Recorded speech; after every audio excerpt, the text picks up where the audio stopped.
Bueno, me toca presentar a Marian Rojas. Lo voy a hacer con la contraportada de este libro que os recomiendo. Es psiquiatra, licenciada en Medicina y Cirugía por la Universidad de Navarra, trabaja en el Instituto Español de Investigaciones Psiquiátricas. Es una conferenciante muy valorada por todo el mundo. Yo la escuché este año en Ginebra, en Naciones Unidas, y pensé que teníamos que ficharla para la siguiente ocasión, y aquí está. Seguro que lo va a hacer muy bien y que os encantará.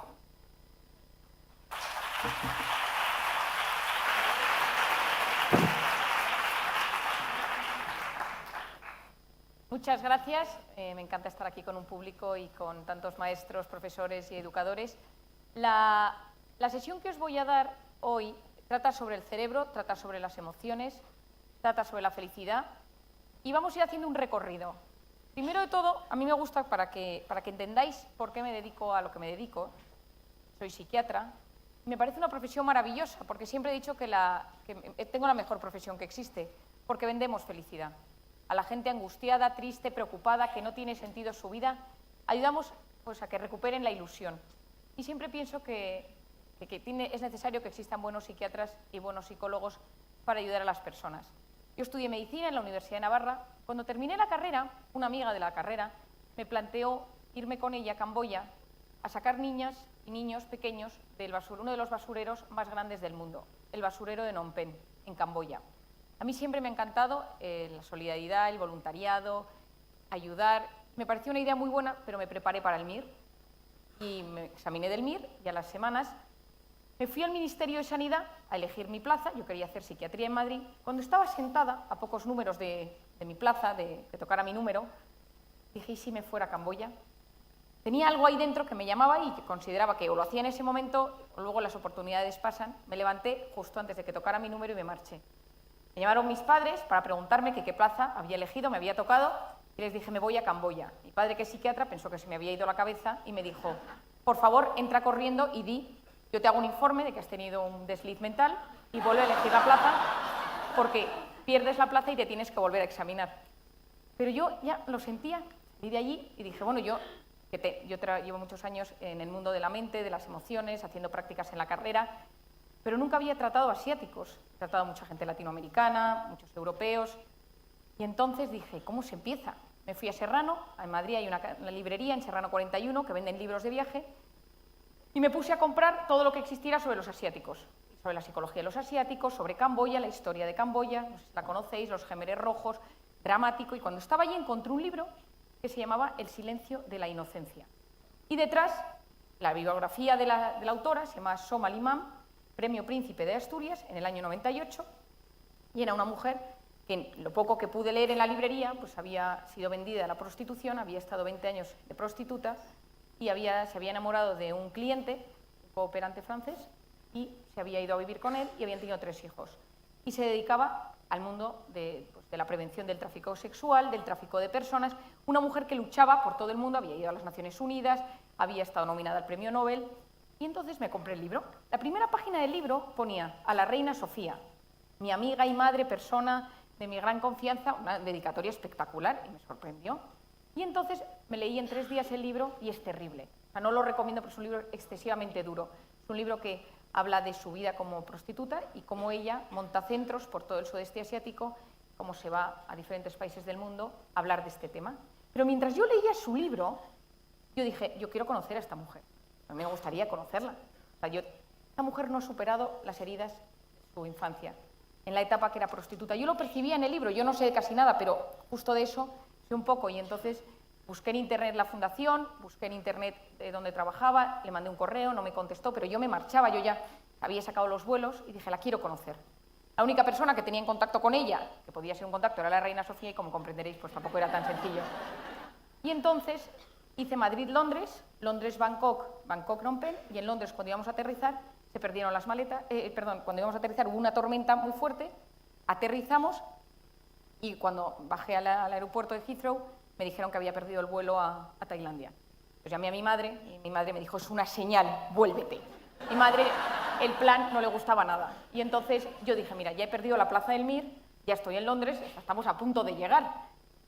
Dormí en una habitación de un hotel del aeropuerto y a la mañana siguiente me reubicaron en una compañía diferente. Cuando subía al avión, me dijo el sobrecargo, perdone, hemos perdido sus maletas, usted puede quedarse o irse, pedir reclamación de maletas en Camboya. Y yo dije, ¿sabe qué? Yo ya me voy, ya compraré ropa allí, me da igual. Me subí al avión, llegué a Tailandia, y cuando llegué a Tailandia estuve 6 horas en el aeropuerto esperando que hubiera una plaza para irme a Camboya. Aterricé en Camboya agotada, o sea, no tenía maletas. La persona que me iba a venir a buscar nunca me vino, o sea, vino al día anterior, por lo tanto no tenía nadie que me viniera a buscar.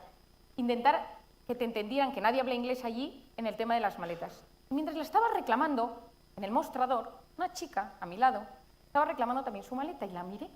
Uy, cómo se parece esta a la del libro. Pero claro, yo nunca había visto un camboyano, y no sé si aquí alguien ha visto un camboyano, pero son gente muy distinta de facciones. Y entonces, por si acaso, saqué el libro y lo puse en el mostrador y me dijo, "You have my book". Usted tiene mi libro. Yo casi me muero.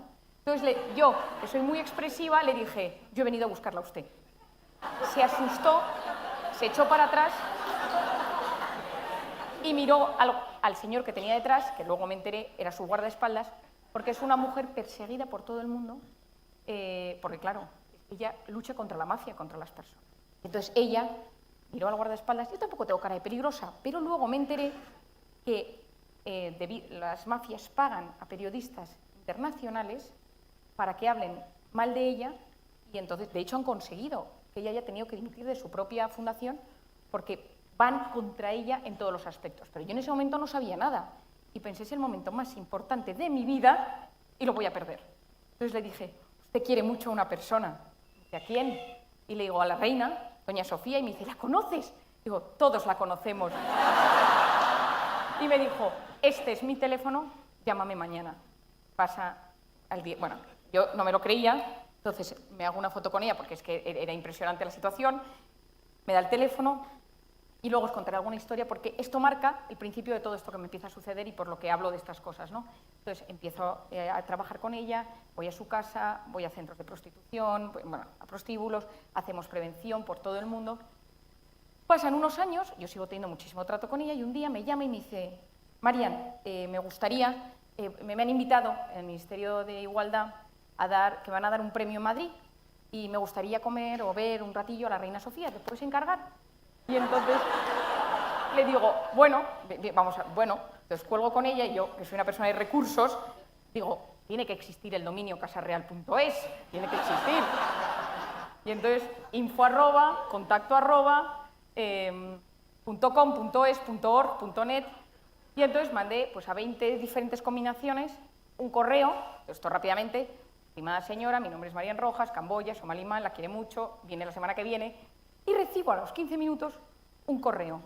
Estimada doctora Rojas, la reina estará encantada de invitarla a comer el martes a la Zarzuela con su amiga Somalimán. Un saludo, secretario, no sé qué tal.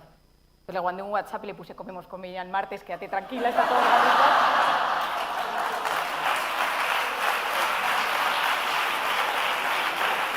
Cuando ella llega a España, claro, yo me vine arriba porque dije, qué alegría, ¿no? A todo el mundo, pues es una cosa, y encima la reina Sofía, yo creo que todo el mundo de cierta manera le tiene cariño, y entonces llega y no podía respirar. O sea, yo la veía como que respiraba raro, y claro, yo soy psiquiatra y le dije, esto es una crisis de ansiedad. Le dije, a ver, has pasado mal, yo, a lo mío, ¿no? Y entonces le di un Orfidal, vi que no mejoraba, quizá sea de pulmones, ¿no? La segunda cosa, ¿no? Y entonces me la llevé al hospital donde yo trabajaba, que era un hospital enorme de estos de Madrid, donde yo estaba haciendo mi último año de residencia de psiquiatría. Pero claro, yo en el hospital no había contado nada de Camboya. O sea, yo sí iba, trabajaba muchísimo, pero yo no había contado toda esta historia. Y me la llevé a urgencias, que yo conocía al médico de guardia, y salió que tenía una saturación de 80 y tantos y que se tenía que quedar ingresada 15 días con oxígeno. ¡Oh, la reina! Plan de la reina. Y entonces, al famoso correo electrónico, contesté y dije que no podíamos ir a la comida. Y entonces me contestó y me dijo, ¿me puede dar su móvil? Me llamó el secretario de la reina y me dijo, dice la reina que va para allá. Y se vino al hospital. Claro, tuve que avisar al director médico, al gerente del tal, no sé qué, pues se montó una en el hospital que no os puedo contar. Entonces estuvimos pues, mucho rato, 1 hora y media, 2 horas, la reina Somalí y yo en la habitación, y me impactó cómo la reina iba preguntando otras cosas, pues de niñas, cuando la reina hace visitas privadas a Camboya, las conoce por su nombre y apellido. Al terminar estuvimos hablando de varias cosas y yo le dije a la reina, esto lo digo en plan, esto no salga de aquí, digo, entre todo esto lo podéis contar, que bueno, Era el principio de toda la historia de Urdangarín. Le dije, señora, soy psiquiatra, si necesita algo de alguna cosa, cuenta conmigo, ¿no? Y entonces todo el mundo me empezó a decir una frase, suerte tienes. ¿Qué tienes una suerte? Entonces yo dije, ¿existe la suerte? Empecé a investigar la suerte como psiquiatra. Y empecé a leer cosas, a investigar vidas de personas. Y dije, tengo que descubrir si la suerte es un tema de energías, es un tema espiritual, es un tema de azar, no tiene que ver con nada, lo atraemos. Y empecé a leer, y como yo me dedico a escuchar vidas y observar las vidas de tantas personas que pasan por mi consulta, me di cuenta que tenía una teoría. Y esto es lo que, en el libro que acabo de sacar hace un mes, es de lo que trata. Decidí llamar al libro Cómo hacer que te pasen cosas buenas, porque en el fondo lo que queremos es que nos pasen cosas buenas en la vida. Pero no es un título mágico porque yo me he leído un libro que se llama El Secreto, que es mágico, que bien, pero a mí no me convencía, porque yo me dedico a la ciencia y me dedico al cerebro. Yo necesito algo que yo pueda tocar, algo tangible, y esto lo veo demasiado, las cosas mágicas me atraen, pero no tienen base científica. Y entonces empecé a investigar. Y aquí empiezo. ¿Existe la suerte o no? Decía Séneca, la suerte es donde confluyen preparación y oportunidad. Es decir, preparación, me formo, aprendo, sé de las cosas, y la gente que está formada es capaz de percibir de forma mucho más clara las oportunidades. Cuando yo sé de las cosas, yo veo las cosas con mucha más claridad. Y ahora os voy a explicar un poco cómo funciona esto en el cerebro. Cada uno tenemos los telómeros, tenemos los cromosomas, que están en los núcleos de nuestras células, y las puntas negras que observáis es lo que se denomina los telómeros. Cuando yo estudié medicina, sé que hay algún profesor de biología y tal, pues una de las cosas que a mí me enseñaron es que tú naces con unos genes y mueres con esos genes, y que tú no puedes modificar esos genes. En el año 2009, la doctora Elizabeth Blackburn descubre, y le dan el premio Nobel de Medicina por ello, que los telómeros, los capuchones de los cromosomas, son un medidor de salud en el cuerpo. Es decir, a medida que nos vamos haciendo mayores, los telómeros se van haciendo más pequeñitos, y cuanto más pequeños son los telómeros, más probabilidad tengo de enfermar cáncer, enfermedades cardiovasculares, enfermedades neurológicas. Es decir, los telómeros son como el reloj biológico. Si yo me hago una prueba, una analítica, yo puedo decir, yo tengo 35 años y mis telómeros me dicen que tengo 42, pues llevo una mala vida. ¿Qué descubre Elizabeth Blackburn? Que los telómeros se recortan, pero que hay una enzima que repara el telómero, que se llama telomerasa. Y empieza a investigar esa telomerasa y observa que podemos generar más telomerasa y recomponer el telómero. ¿Por qué os explico esto? Mis niñas camboyanas violadas de 15 años tenían telómeros de personas de 80. Es decir, la forma en que nosotros nos enfrentamos a la vida tiene mucho que ver con nuestros telómeros. Y ahora mismo yo estoy haciendo en la consulta donde yo trabajo, en el Instituto Español de Investigaciones Psiquiátricas, un estudio en el cual yo mido los telómeros de la gente que viene a verme a los 6 meses de terapia y al año. ¿Cuál es mi hipótesis? Que si tú aprendes a gestionarte, a gestionar tus emociones, eres capaz de conseguir alargar tus telómeros. Esto es muy importante porque hoy en día hay estudios en los cuales los niños, vosotros que sois profesores, que han tenido problemas de bullying, de acoso, padres con situación dramática, padre alcohólico, madre con un cáncer, estos niños en la edad adulta se han visto que tienen los telómeros más cortos. Pero las buenas noticias es que podemos alargar nuestros telómeros. ¿Cómo? Hay dos que ya están demostrados científicamente. Una es el deporte y la segunda son los hábitos de vida tipo alimentación. Y una tercera, que cada vez se está estudiando más, que luego le dedicaré 2 minutos, que es el tema de la meditación, tipo mindfulness, algunos tipos incluso de la oración que se puede hacer, pero esto os lo explico después. Es fundamental porque volveremos a los telómeros. De los 400, 500 que estás hoy aquí, yo hace poco me encontré con una persona por la calle y me dijo, yo estuve en una de tus conferencias y desde entonces he alargado mis telómeros. Me sentí muy realizada. Todos queremos ser felices. Es decir, si a mí cuando hace poco una paciente me dijo, doctora, estoy desesperada porque yo vine aquí con una depresión y usted me ha puesto bien, y a mí me gustaba estar deprimida. Me encantaba esa sensación de amargura, de mis pensamientos tóxicos. Le dije, estás mucho peor de lo que yo pensaba. Todos queremos ser felices. Y la felicidad depende del sentido que cada uno de nosotros le damos a nuestra vida. En una sociedad que ha perdido el sentido, porque hemos perdido el sentido, hemos sustituido sentido por sensaciones. Esto es importantísimo. Sensaciones que no tienen por qué ser malas. Pueden ser un masaje, pueden ser alcohol, pueden ser drogas, puede ser el sexo, puede ser la pornografía, pueden ser las pantallas, cosas que de por sí no tienen por qué ser malas, entran por los sentidos, pero son destructivas cuando sustituyen el verdadero sentido de la vida. Hoy en día nos estamos dando cuenta, y los psiquiatras y los psicólogos lo vemos sin parar, que la gente con ese vacío existencial lo intenta llenar de cosas, de sensaciones cada vez más fuertes que llevan a romperse por dentro, y es cuando uno llega al psiquiatra. Yo digo que el siglo XXI tiene una nueva droga, que es la drogodependencia emocional. Necesitamos emociones cada vez más intensas para activar los circuitos de motivación en los demás y en nosotros mismos. Estoy segura que como profesores me diréis, ¿no? Si alguno lleva muchos años dando clases, lo difícil que es hoy en día arrancar la motivación de los alumnos. ¿Por qué? Porque su cerebro se ha acostumbrado a estímulos cada vez más potentes y solo arrancan si reciben ese tipo de emociones o de estímulos. Es decir, en general, yo suelo decir que estamos en una sociedad en la que se consume rápidamente sin reflexionar sobre lo que consumimos. Sea información, sean noticias, sean comida. No nos enteramos. Una noticia terrible, todos pendientes de esa noticia, 3 días más tarde otra. El otro día estaba escuchando la radio y decía, el periodista, decía, no doy abasto de las noticias que hay. Cada día es una nueva y tengo a todo el mundo en una. Y al día siguiente les cambio de sitio a la otra. Porque no damos abasto de todo lo que se está generando. Tanto es así que hace poco hablaba yo con un amigo que lleva el portal de noticias de un periódico y me decía, nosotros hemos calculado la cantidad de veces que la gente, cada individuo actualiza las noticias esperando recibir otra noticia nueva. Si es que no da para cambiar la portada del portal principal cada 2 horas, porque las noticias, hay que generar noticias porque nuestro cerebro se ha acostumbrado a ingerir constantemente noticias. Es decir, existe una necesidad constante de tener información, de tener sensaciones en nuestra mente. Al final, la felicidad no es lo que nos pasa, sino cómo interpretamos lo que nos pasa. Depende de cómo yo decido ver esa realidad. Y ahora os explicaré según qué criterios esto sucede. Y al final, nuestra única manera de conectar, de ser felices, es conectar con el momento presente. El 90% de las cosas que nos preocupan nunca jamás suceden. Pero nuestra mente y nuestro cuerpo lo viven como algo real.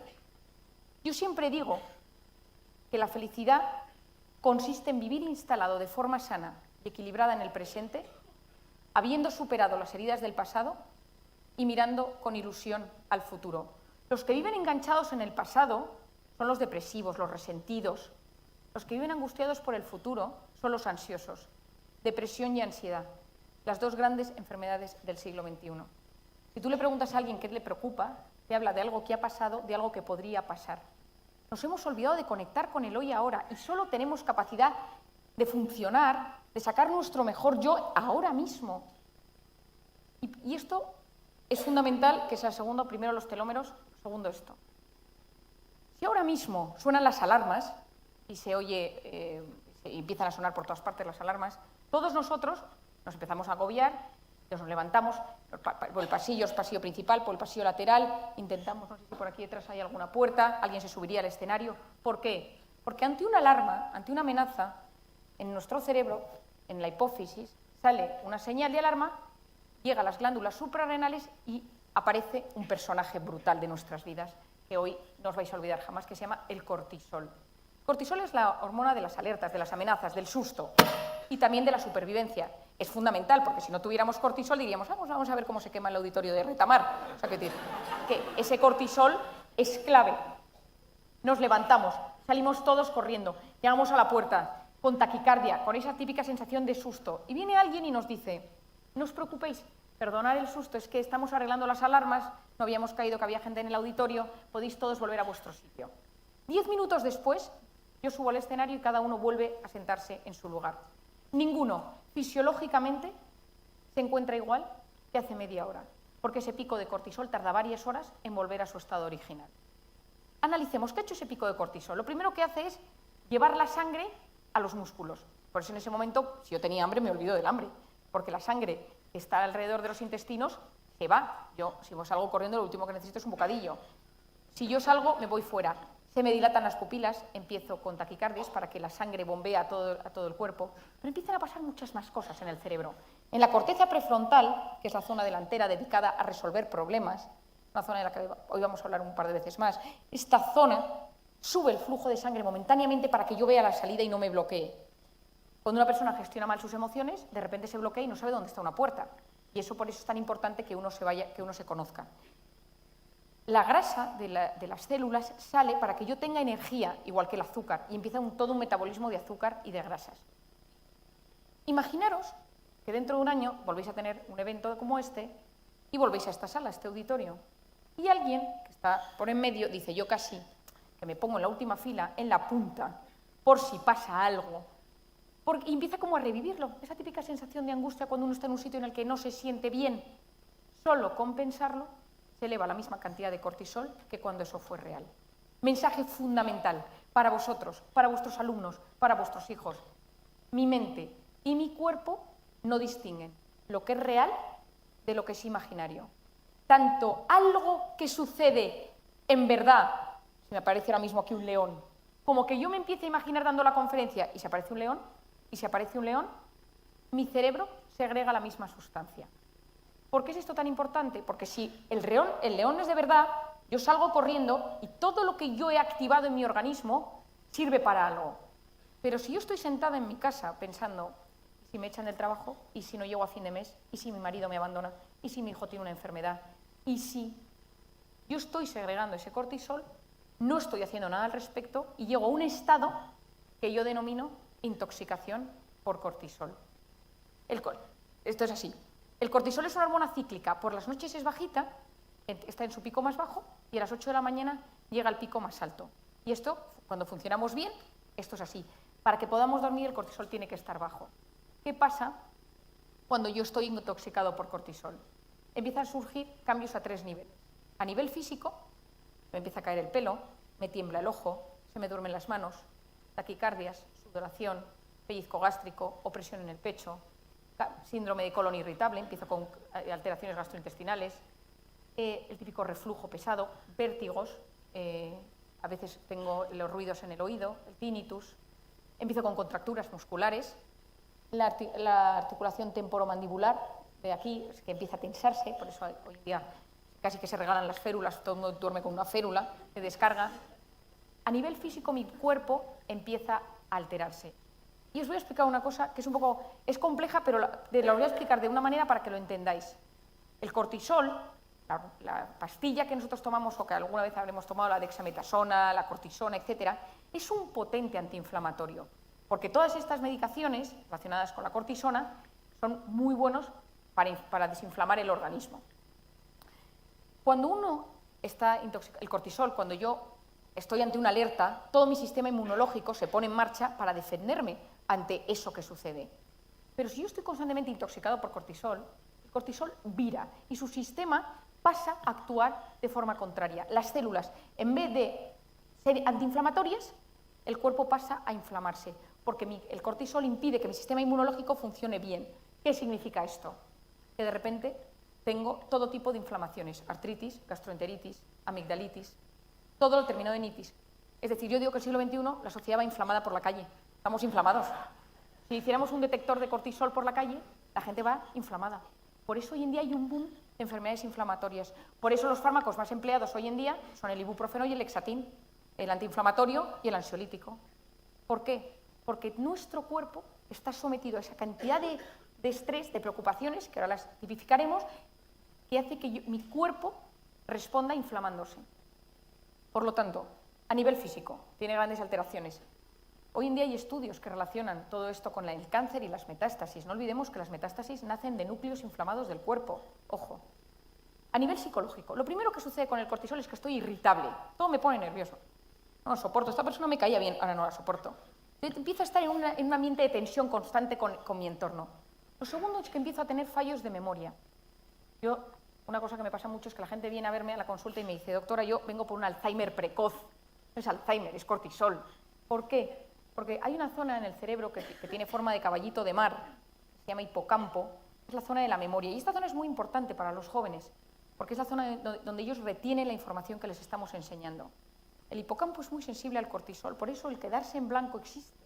Es ese pico de cortisol ante la angustia de que yo no lo voy a conseguir, de que no me acuerdo, de que no me voy a acordar. Yo trato muchos opositores en la consulta y es brutal lo que la predisposición antes del examen genera en el resultado. Es absolutamente impresionante. el hipocampo, por lo tanto fallos de memoria, fallos de concentración, porque empieza a bajar el flujo de sangre en la famosa corteza prefrontal, y entonces yo leo algo y no me entero, no retengo nada, yo no sé qué me está pasando, que no me consigo concentrar, me dicen algo y es como si no lo hubiera escuchado. Empiezo con fallos de sueño. Claro, que estábamos diciendo que el cortisol tiene que estar bajo para dormir, pero si yo estoy intoxicado, yo llego por la noche y no me puedo dormir. Y entonces me meto en la cama y empiezo con 1000 ideas en la cabeza. Caigo frito. 3 horas más tarde me despierto, agobiado por algo.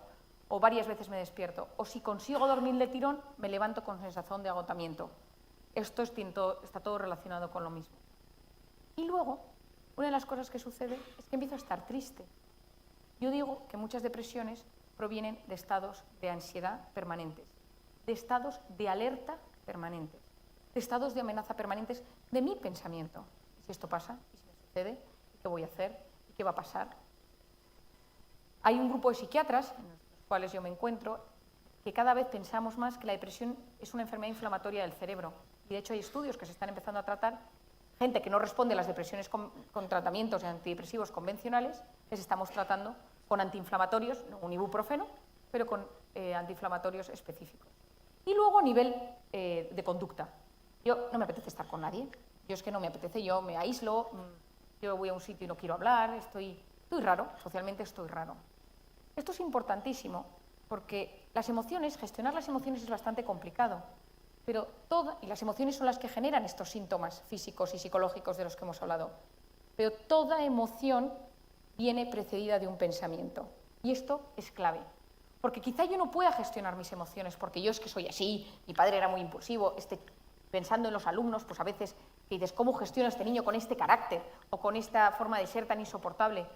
Pero toda emoción viene precedida de un pensamiento y sí puedo educar mis pensamientos. ¿Cómo puedo educar mis pensamientos? Para empezar siendo consciente de ellos. Es decir, yo puedo educar esa voz interior para que esté a mi favor. Yo que trabajo con muchos chicos, con muchos en la consulta, con muchos adolescentes, que es una época muy complicada de gran vulnerabilidad emocional, hay que observar ese pensamiento. Yo siempre les digo, escuche ese pensamiento y mira a ver si tira de ti para arriba o para abajo. Que has engordado. La verdad es que te queda fatal eso últimamente. Y esto también nos pasa a nosotros, que vamos por la calle comentando la jugada. Entonces, cada vez que nosotros comentamos, eso tiene un impacto directo en nuestro cuerpo. Cada pensamiento tiene un impacto. Por eso hay veces que nos pasan cosas y de repente nos ponemos rojos, de repente no sabemos por qué hemos reaccionado de una cierta manera, porque esa emoción ha surgido un pensamiento en mi cabeza que siempre tiene un impacto. Esto, que tiene una base neurocientífica y una base fisiológica muy potente, no lo quiero explicar hoy porque tampoco lo quiero hacer tan pesado, pero, por ejemplo, en el libro sí que lo explico para que se entienda que la mente y el cuerpo están unidos. Según la Universidad de Harvard, del 60 al 80% de las consultas médicas en atención primaria son debidas a emociones tóxicas. Son debidas a desesperanza, rencor, tristeza, cosas mal gestionadas en uno mismo. Entonces, si nosotros decimos que la felicidad no es lo que nos pasa, sino cómo interpretamos lo que nos pasa, ¿de qué depende esa interpretación de la realidad? Y vuelvo a lo mismo, esto sirve tanto para mí, como para una persona a la que yo estoy asesorando o ayudando, o para mis hijos como para mis alumnos. Llega una información del exterior y yo interpreto. Pongámonos una cosa muy simple, que se pone a llover. Y que uno dice, uy, qué bien que llueva porque hoy he plantado un huerto en mi jardín, me viene muy bien esta lluvia. Y que otro día, qué horror porque yo tenía pensado ir al campo esta tarde. Es decir, cada uno la misma realidad la interpreta de diferentes maneras según 3 factores. Antes de esto hablábamos de que la interpretación activa el modo de crecimiento de protección. Es decir, yo siempre digo que en la vida tenemos 2 maneras de estar en la vida. Una es en modo supervivencia, es decir, lo estoy pasando fatal, el mundo se me está derrumbando y el tema es supervivencia. Tengo un hijo enfermo, tengo un problema económico severo, mi marido está en el paro, cualquier cosa. Y hay momentos en la vida en que estamos en modo supervivencia y otros momentos en los que estamos en modo crecimiento. Y las cosas parece que van relativamente bien, incluso uno lo mira con cierta inquietud, no pasa nada, qué curioso, que es lo que yo llamo el momento de crecimiento, porque ahí hay que crecer y ahí hay que sacar la mejor versión que llevamos. Y en los momentos de supervivencia estamos intoxicados por cortisol, pero hay que ser conscientes de que estamos en modo supervivencia. Lo que no puede ser es que llevemos en modo supervivencia 2 años, ahí tenemos un problema, porque entonces es que las circunstancias del entorno son las que se han adueñado de mi vida y yo no tengo control sobre ellas. Depende de si estoy en crecimiento o si estoy en protección, se activan mecanismos fisiológicos a nivel molecular, en el cuerpo, las enfermedades, A nivel de la membrana, la epigenética, los telómeros, que ya los conocemos bien. A nivel del cerebro, todo el tema de creatividad, solución de problemas, activo o desactivo. Estoy en modo que no soy capaz de ver nada, estoy en modo que empiezo a que mi cerebro funcione mejor. ¿De qué depende esa interpretación? Lo primero es lo que yo llamo el sistema de creencias. Estas son ideas que yo he tenido durante mi vida, por mi educación, por las cosas que me han pasado, y es como yo creo que debería ser el mundo o como deberían ser las cosas. Voy a contar un ejemplo que me pasó a principio de año. Me viene una señora a consulta, señora que es catedrático de universidad, que es de origen muy humilde. Ella, su padre era agricultor, su madre no trabajaba, y ella empezó a ir a la escuela, empezó a trabajar con su padre, y con el dinero que sacaba se inscribió en una universidad, trabajaba por las noches, durante el día, fue creciendo, terminó la carrera, se metió en un departamento, sacó el título de profesora titular y ha conseguido la cátedra. Y esto es esta pletórica, porque su ilusión, la ilusión de su vida era ser algo en la universidad, y es catedrático de universidad. Y entonces tiene 3 hijos, y su única ilusión es que sus hijos sean profesores titulares o catedráticos de universidad. Y uno de sus hijos estudia segundo de telecomunicaciones en la Politécnica, chico muy listo, y entonces me viene ella a mí, llorando, a la consulta, desconsolada, y me dice: tengo que contarle mi gran drama. No sabe lo que me ha pasado. Digo, ¿qué ha pasado? Me dice: le voy a contar, mi hijo sabe que es muy listo. Pues me ha hablado varias veces del hijo. Pues el otro día vinieron unos tipos, unos programadores de Silicon Valley a la universidad, y pues mi hijo pues siempre hace cosas y programa, y les enseñó una cosa que estaba haciendo, les ha encantado y le han hecho una oferta de varios millones de euros en Silicon Valley, en unas oficinas espectaculares, y se va. Y no va a ser catedrático. Y no va a ser catedrático de universidad. Y le digo, pero vamos a ver, explícamelo bien, porque creo que me he perdido alguna cosa. No, porque se tiene que ir ya. Entonces no va a ser ni licenciado en telecomunicaciones, ni va a hacer carrera en la Politécnica. Se va a unos tipos de Google, sí, que dice que está muy bien, pero ¿y mi sueño? Y entonces solo llora. Entonces, claro, a cualquiera de nosotros que nos cuentan que esto le ha pasado a nuestro hijo, hombre, cuanto menos sentimos orgullosos.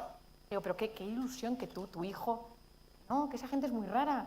Aquí la universidad es un sitio muy sano. Digo, no sé qué universidad será, porque la cátedra, mi experiencia, yo vengo de familia de catedráticos y tengo entendido que es un mundo muy peligroso. Entonces, ¿para qué no?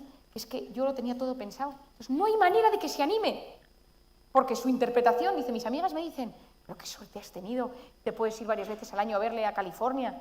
California, si a mí me gusta mi pueblo. Entonces, dramático, kafkiano, una cosa que no hay manera. ¿Por qué? Porque el sistema de creencias es lo más difícil de cambiar, porque es como nosotros nos hemos educado, las ideas que nos hemos metido o nos han introducido el entorno, los profesores, los padres, los amigos y las propias vivencias.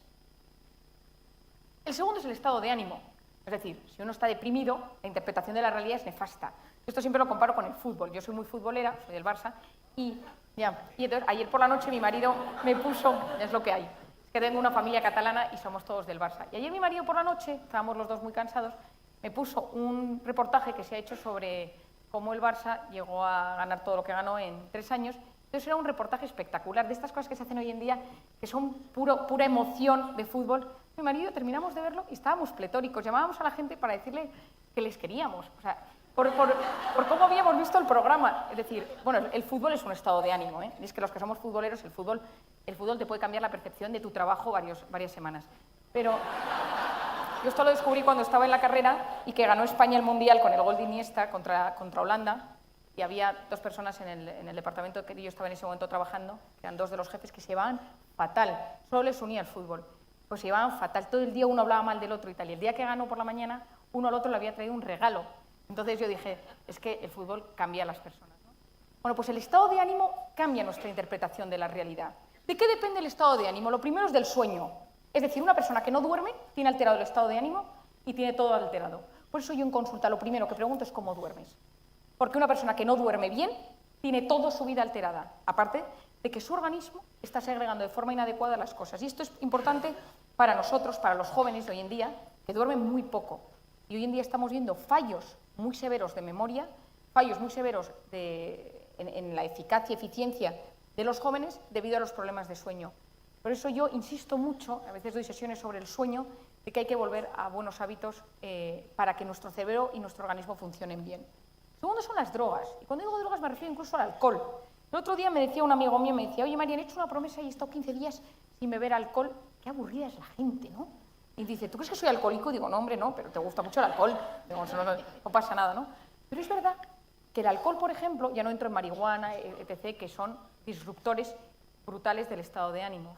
Por ejemplo, el alcohol, hoy tenemos un problema muy severo con los jóvenes de hoy en día y con la marihuana, les altera toda la percepción de la realidad, porque actúan esas drogas en las zonas del cerebro que nos permiten ser gente creativa, que nos permiten ser gente con las ideas claras. Es que lo impide, porque va a la zona donde uno deja de ver las cosas como son. Bueno, de hecho, esa famosa corteza prefrontal, que va directamente el alcohol ahí, por eso se dice que los borrachos no mienten, porque la zona de cuando uno consigue decir una mentira sale de la corteza prefrontal. Entonces, cuando uno tiene alcohol, esa zona se llena de alcohol y entonces es absolutamente imposible decir una mentira. Por eso se dice que los borrachos no mienten.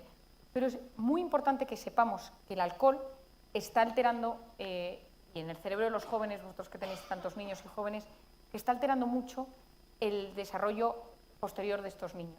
Y lo estamos viendo.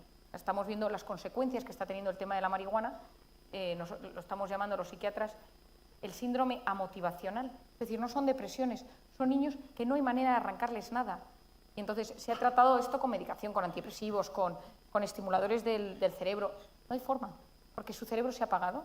Es decir, la zona del cerebro que nos permite ilusionarnos, que es la zona del sistema límbico y que está regulado por la dopamina, esa zona está completamente anulada por la marihuana. Y entonces estamos viendo, lo estoy viendo constantemente en consulta, que no puedes arrancarle a los chicos nada. Están como apáticos, pero ellos tampoco lo consideran tristeza. Por eso su interpretación de la vida es que todo da igual, ¿no? Luego las circunstancias, lógicamente, si tenemos cosas terribles que nos estén pasando, pues el estado de ánimo, entonces es simple lógica. La personalidad.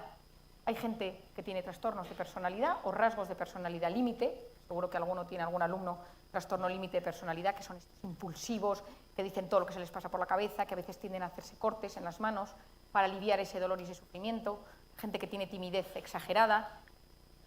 La bioquímica, problemas temas de hormonas, tiroides, síndrome tras el parto, temas de menopausia, tema en las niñas de la menstruación. Todo esto altera profundamente. Hoy en día se sabe que la serotonina, que es la hormona principal del estado de ánimo, está muy relacionada con los estrógenos en la mujer. Y luego hay un tema que es fundamental, que para mí es el más importante, que es la actitud. Es decir, yo decido cómo quiero que esto me afecte. Yo tomo la decisión, porque al final la actitud es una decisión. La diferencia entre mi mejor y mi peor versión depende de la actitud que yo tenga ante la vida. Nosotros podemos ir por la vida con cara de amargados, y no nos olvidemos que los amargados van juntos, siempre se les ve de dos en dos, no van solos, gente, y encima todo el mundo, yo suelo decir que la gente tiene la cara que se merece. O sea, uno mira y dice, es que no me extraña que tenga esa cara. Y uno cuando observa, pero tenemos que observar más, lo descubrimos. Y luego hay una tercera cosa que es lo último que quiero que os acordéis importante de hoy, que no quiero que os acordéis del nombre, pero sí de que existe. Se llama Sistema Reticular Activador Ascendente. Es terrible el nombre, una cosa es brutalmente chulo este sistema, y es, si una mujer está embarazada y va por la calle, y anda una embarazada, otra embarazada, otra embarazada, hay un boom de natalidad en mi barrio, qué curioso. ¿Por qué? Porque nuestro cerebro recibe constantemente varios millones de bits de información en los sentidos, pero solo se queda con aquello que le interesa a su corazón, a su alma, a sus intereses, a sus ilusiones. Por eso se dice que lo que el corazón desea de verdad, la mente se lo acaba mostrando.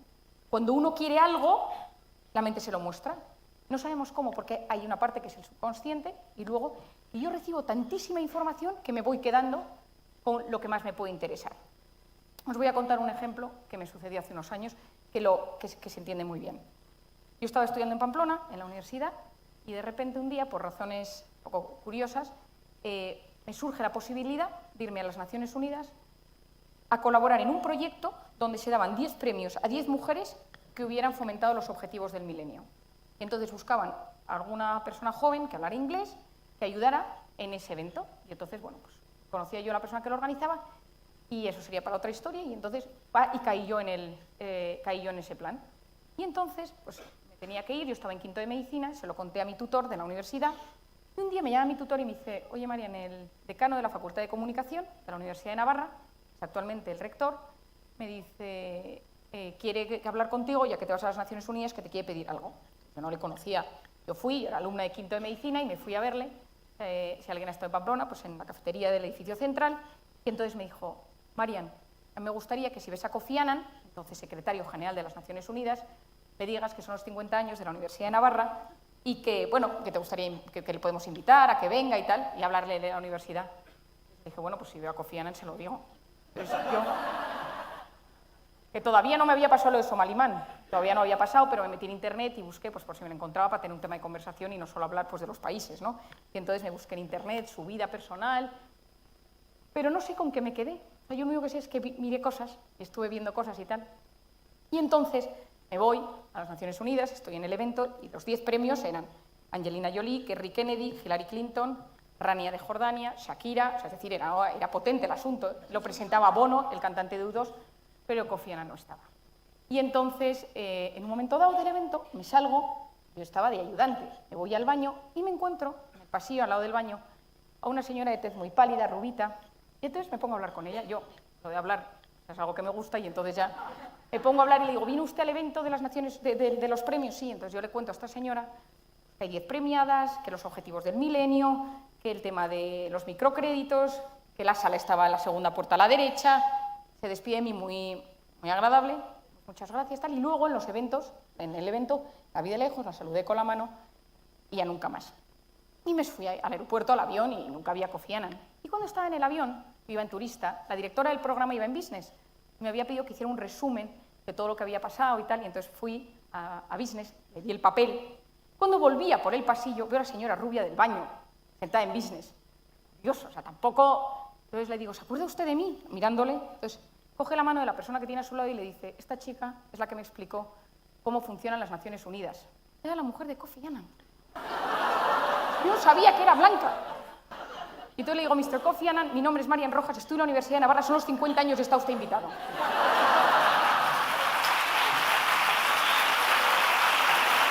Y entonces estuvimos hablando en el avión y yo pensé, no es posible, no es verdad, esto no me ha pasado. Pues yo llegué y empecé, y ahí empieza toda mi teoría de la suerte. Claro, yo cuando busco su biografía, yo no me acordaba, porque el sistema reticular es inconsciente, está ahí detrás.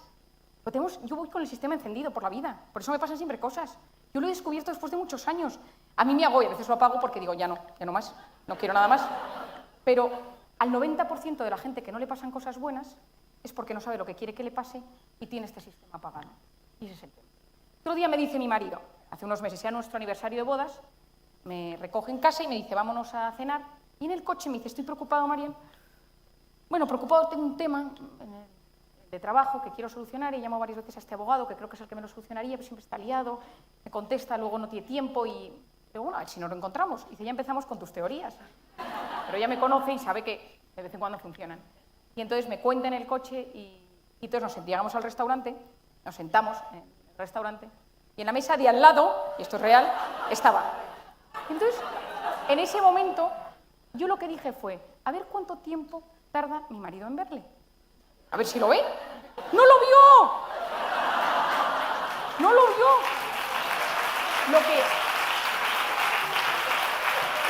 Lo que quiero decir es que en el postre le dije, ¿has visto quién está en la mesa de al lado? Me dice, ¿cuándo ha llegado? Y digo, lleva 2 horas. ¡Lleva 2 horas! Por eso, hoy en día, nos pueden pasar cosas. No os cuento más porque tampoco tenemos tiempo, pero nos pueden pasar muchas cosas. Pero tenemos que activar nuestro sistema reticular activador ascendente. Llamémoslo el sistema S. La gente dice, tu sistema S, que no es mío, que está en la pituitaria, pero que nos ayuda. ¿Quién es el principal inhibidor del sistema reticular activador ascendente? El principal, la pantalla. Y eso es el problema. Nos han dejado de pasar cosas buenas porque vivimos una vida virtual. Y hemos dejado de vivir una vida real. Porque las cosas que nos llenan son las cosas de la vida real, no las de la vida virtual. Porque la vida virtual es una gratificación instantánea. Es decir, yo no tengo la felicidad a golpe de clic. Yo lo consigo todo en el hoy y ahora. Cuando necesito algo, lo pido, Amazon Prime, y todo te lo traen. Y si una persona no te trae lo que tú quieres en menos de 24 horas, la puedes poner una reclamación. Es decir, lo necesitamos todo en este instante. Y entonces yo abogo mucho por aprender a educar la atención. hay que volver a educar la atención en las cosas. Mi padre tiene una frase que me encanta que dice: saber mirar es saber amar. Es decir, cuando aprendemos a mirar las cosas de verdad con ojos nuevos, descubrimos cosas maravillosas. Basta mirar algo con atención, con interés, para que se vuelva interesante.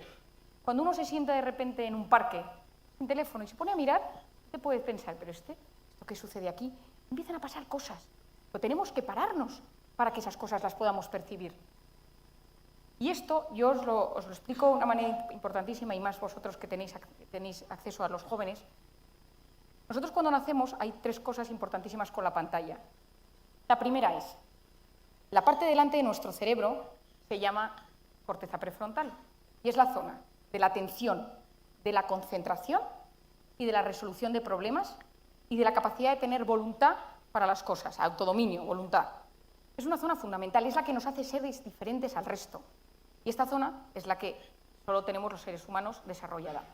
Cuando un bebé nace, esa zona en el cerebro está lisa completamente, no tiene las típicas circunvoluciones que tiene el cerebro de un adulto. ¿Con qué presta atención la corteza prefrontal de un bebé? Con 3 cosas: luz, sonido y movimiento. ¿Cómo voy de tiempo? Vale, bien. Luz, sonido y movimiento. ¿Qué pasa con esto? ¿Qué queremos nosotros? Que a medida que el bebé se va haciendo mayor, que el niño tiene 18 meses, que tiene 2 años, que tiene 3, ese niño sea capaz de prestar atención a lo que realmente es importante. O que esté quieto y coma solo, que no se mueva, que vaya en un tren y esté tranquilo, que esté en clase y esté atento, es decir, que tenga controlada su corteza prefrontal. Es decir, que su corteza prefrontal madure de forma adecuada. ¿Qué pasa si a ese niño a los 18 meses le pones un iPad? ¿Qué es un iPad? Luz, sonido, movimiento. Es decir, tú inhibes el correcto desarrollo de la corteza prefrontal.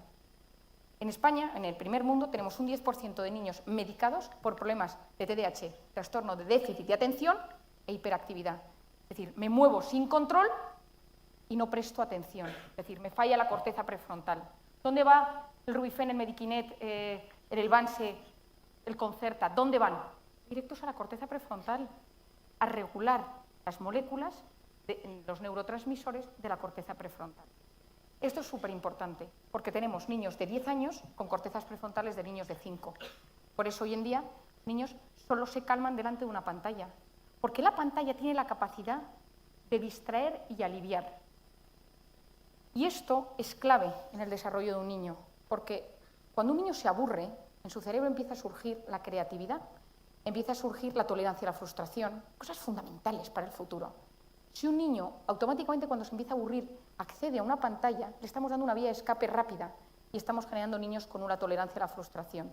Por eso hoy en día los niños a la mínima están enfadados, no aguantan nada, no tienen voluntad, no hay manera de motivarles con nada. ¿Por qué? Cuando nosotros tenemos en el cerebro varias ondas, 4 tipos de ondas, beta, alfa, beta y delta. No, las beta es cuando estamos despiertos y estamos haciendo cosas. Las alfa es cuando estamos relajados, en modo ensoñación antes de meternos en la cama, cuando nos están dando un masaje y cuando estamos delante de la pantalla. Nosotros pasamos de beta a alfa delante de una pantalla. Por eso, cuando salimos de la pantalla y volvemos a intentar concentrarnos, no podemos. Yo, por ejemplo, con mi hijo mayor, los sábados por la mañana veo un rato de dibujos, yo tengo comprobado que la hora después está tontado. No hay manera de hablar con él. O sea, está en lo suyo, no, está medio irritable, enfadado, y lo percibo. ¿Por qué? Porque su cerebro ha cambiado de onda. Entonces, si luego quieres que ese niño vuelva a activarse, y hoy en día pues es todo un tema, el tema de cuándo se introducen las tablets, en qué momento, tiene que ser un tema muy controlado.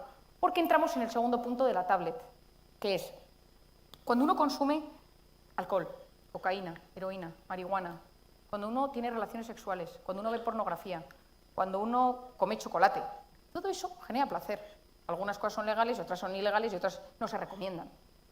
Pero todas de ellas generan placer. Y el placer está regulado principalmente por una hormona que se llama la dopamina, que es la hormona que nos hace disfrutar de la vida. Pero la dopamina tiene un efecto que es profundamente placentero, pero profundamente adictivo. Pensemos en el alcohol.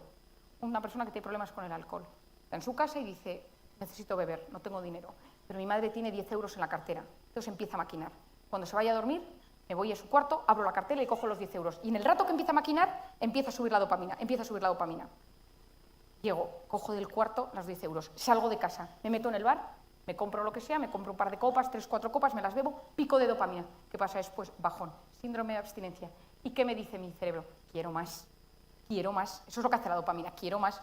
Todas las terapias van a trabajar el síndrome de abstinencia en las adicciones. ¿Qué descubrió y qué reconoció el cofundador de Facebook hace 1 año y medio en un evento médico en Filadelfia delante de no sé cuántos médicos? Creamos Facebook para generar adictos. Nos dimos cuenta que los likes eran microchispazos de dopamina en el cerebro. Entonces, las grandes aplicaciones, los grandes programadores del mundo contratan neurocientíficos para explicarles cómo conseguir captar la atención de la gente el mayor tiempo posible. Esto es brutal. O sea, se están gastando miles de euros los programadores, las grandes empresas en Silicon Valley, con neurocientíficos que les explican cómo conseguir atraer la atención de la gente el mayor tiempo posible en la pantalla. Esto es tan así que Steve Jobs, por ejemplo, no permitió que hubiera iPad en su casa. Nunca hubo un iPad para sus hijos. Nunca. El fundador de Twitter ha estado en una clínica de deshabituación por problemas de adicción a las redes sociales. Y en su casa no deja. Los grandes empresarios de Silicon Valley llevan a sus hijos a colegios con un método donde no permiten que haya pantalla, solo 1 hora a la semana de ordenador. Es decir, ellos crean algo y luego lo impiden. La última noticia, en plan friki, que ya la leí la semana pasada en el periódico, pero que ya me dejó de piedra, es que los grandes programadores contratan las chicas que tienen para ayudarles, las nanis con sus hijos, firman un contrato en el cual está absolutamente prohibido que las nanis utilicen su teléfono mientras están cuidando a los niños. Y lo tienen que firmar en un contrato.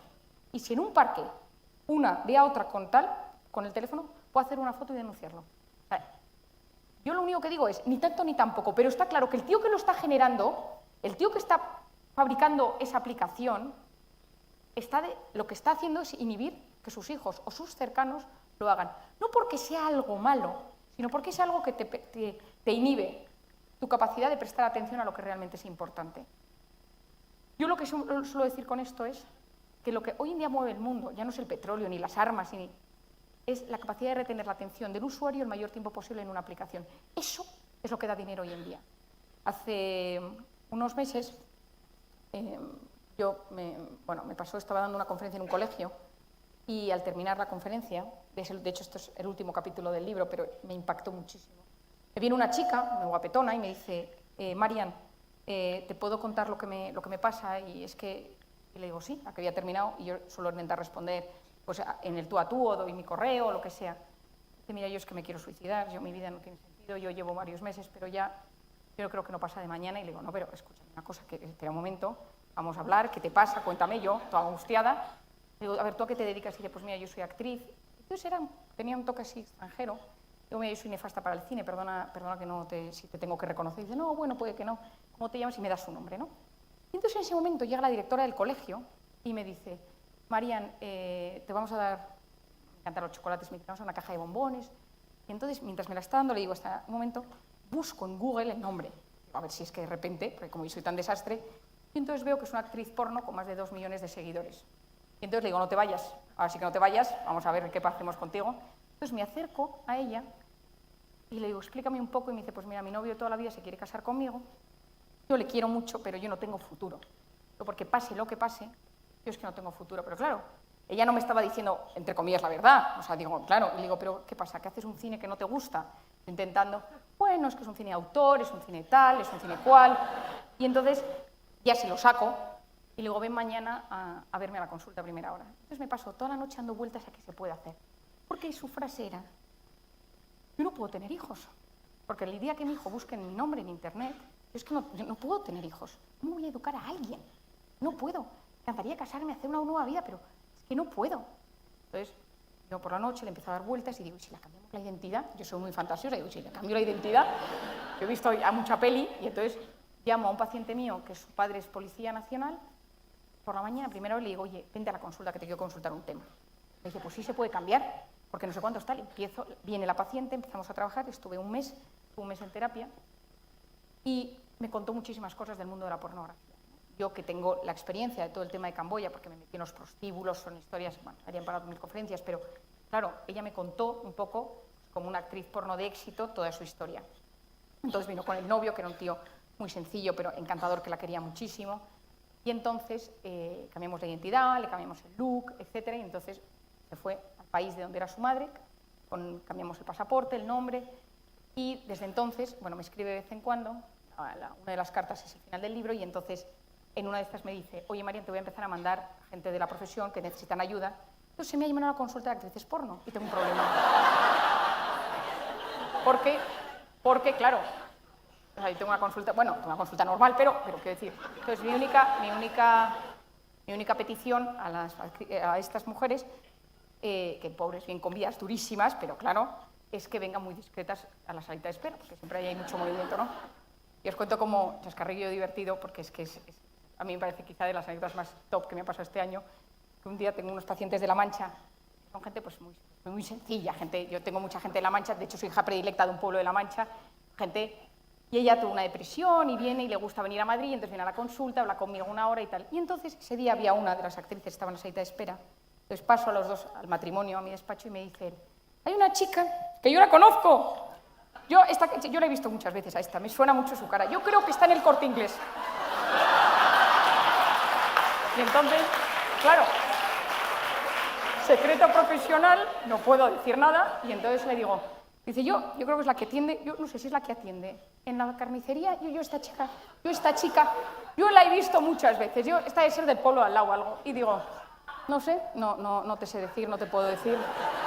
Por dentro, yo muerta, porque claro, yo me río un montón y soy una persona con mucho sentido del humor, y yo decía, es tronchante lo que está sucediendo, es brutal. Y entonces dice la mujer, ya vale, con la chica esa, ya déjala y tal. Son señores de 60 años, tal. Vuelve al mes y le digo a ella, quiero hablar primero con tu marido a solas. Y le digo al marido, oye, sería bueno que dejaras de ver pornografía, ¿no te parece? Y empieza, has hackeado mi sistema. Y digo, no tengo otra cosa que hacer que hackear el sistema de un pueblo de La Mancha. Y entonces luego entra la mujer y me dice, me ha dicho mi marido que tú no eres psiquiatra, que tú trabajas en el CNI.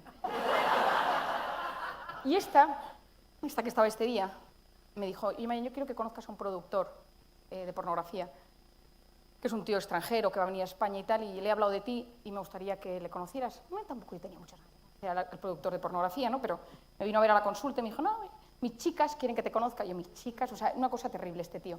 Y entonces le dije, ¿cuál es el mayor éxito de tu vida? De haber conseguido bajar la edad de inicio de la pornografía de los 12 a los 11.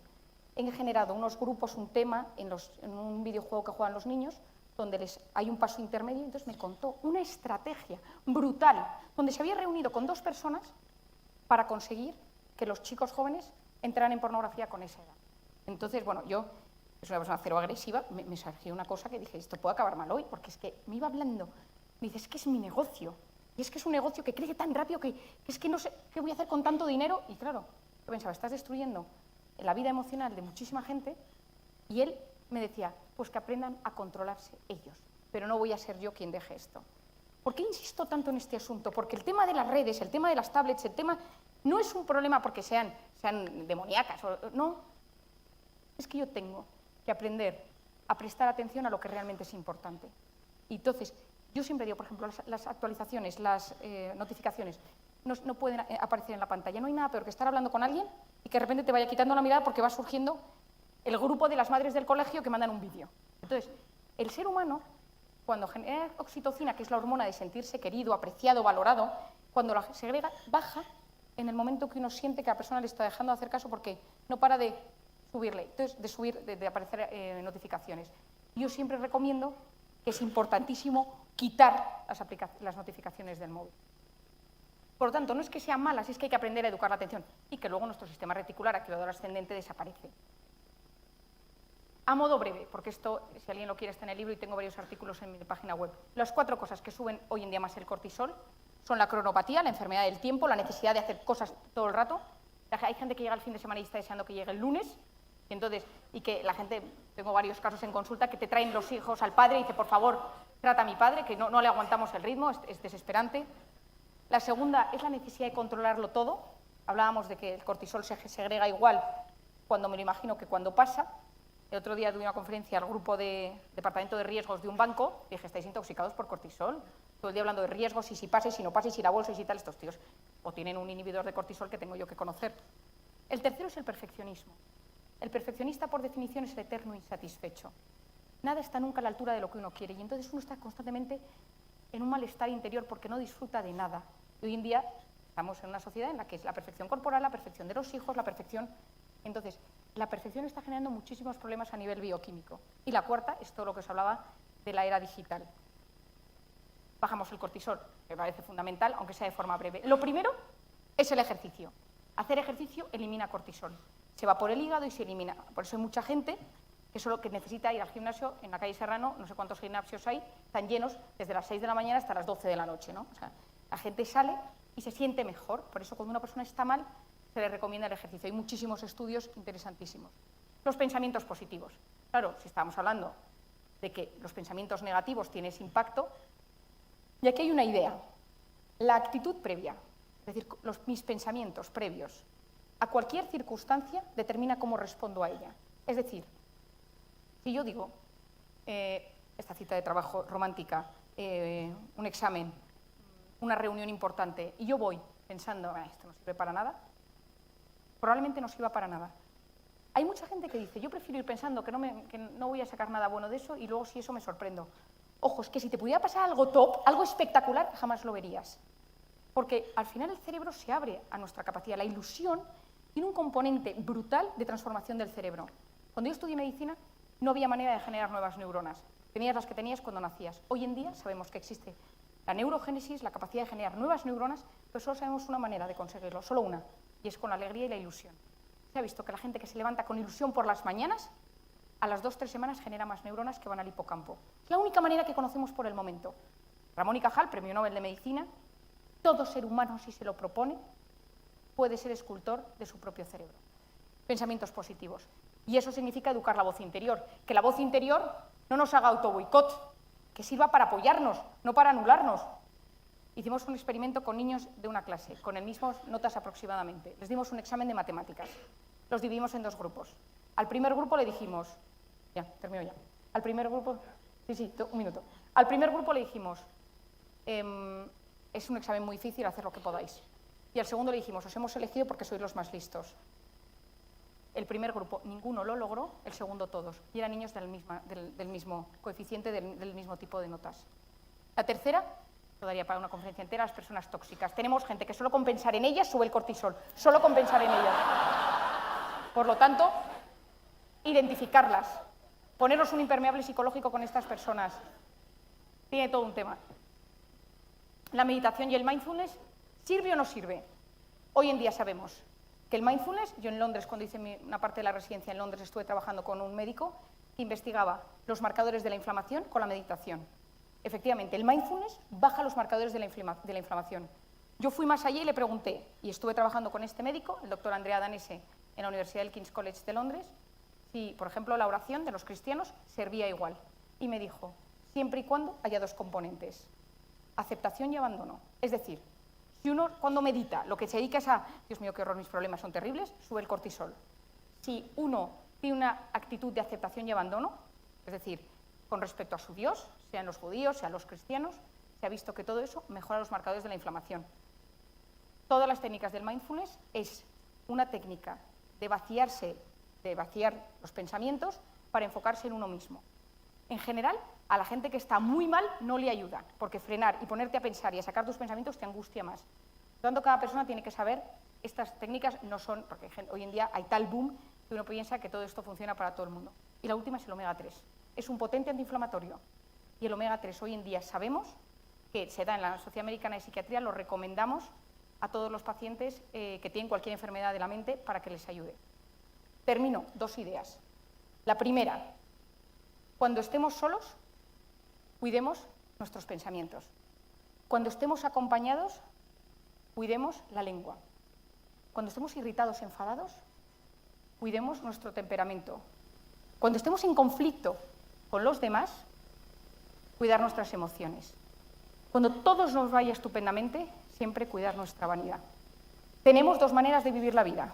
Una, intoxicados por cortisol, con telómeros cortos, con nuestro sistema reticular apagado, o vivir de otra manera, que al final de nuestra vida, cuando nos muramos y lleguemos a la puerta del cielo, San Pedro nos diga 3 palabras: ole, ole y ole. Muchas gracias.